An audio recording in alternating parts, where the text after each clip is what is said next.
அதாம்மா எல்லாருமே என்ன சொல்றீங்கன்னா, ஒரு புரியாத புதிர் மாதிரியே சொல்றீங்க. நான் ஒரு குருக்கிட்ட போனேன், அவர் ஒன்று சொல்லி கொடுத்தாரு, அதை நான் பண்றேன், அதை நான் பார்க்குறேன்.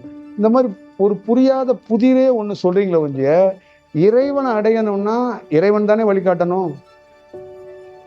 அப்ப இறைவனை அடையணும்னா சரணாகதியை ஒழுங்கா அடைங்க, இறைவன் வழிகாட்டுவார். அப்ப மனம் நிற்கிறது, மனம் அடங்கிறது, எண்ணம் வர்றது, இதெல்லாம் கேள்வியே கிடையாது. இதுக்கெல்லாம் இங்க பதில் சொல்றதுக்கு உலகத்துல ஆளே இல்லை. யார் இருக்கா? மனதை நிறுத்தக்கூடிய தகுதி, கெப்பாசிட்டி பிரபஞ்சத்துக்கிட்ட மட்டும்தான் இருக்கு. வேற யார்கிட்ட இருக்கு? யார்கிட்டயுமே கிடையாது. நீ இல்லாத ஒரு பொருளை போய் மனிதன்கிட்ட கேட்டனா எந்த மனிதன் இதுக்கு தீர்வு கொடுப்பான்? அப்ப இறைவன்கிறவன் யாருன்னா அது ஒரு பெரிய பிரம்மாண்டமான சக்தி.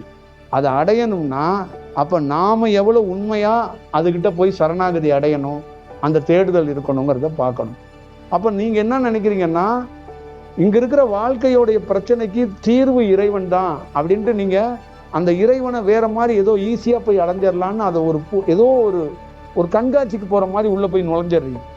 அந்த மாதிரி பண்ணாம ரொம்ப ஆத்மார்த்தமா காலையில இறைவனை உருவமா கூட நினைக்க வேண்டாம், பிரபஞ்சத்தை நினைச்சு சரணாகதி அடைஞ்சு எனக்கு ஒரு பாதை காட்டுங்க அப்படின்னு ஒரு சங்கல்பம் வச்சுக்கிட்டு மௌனமா உட்காருங்க.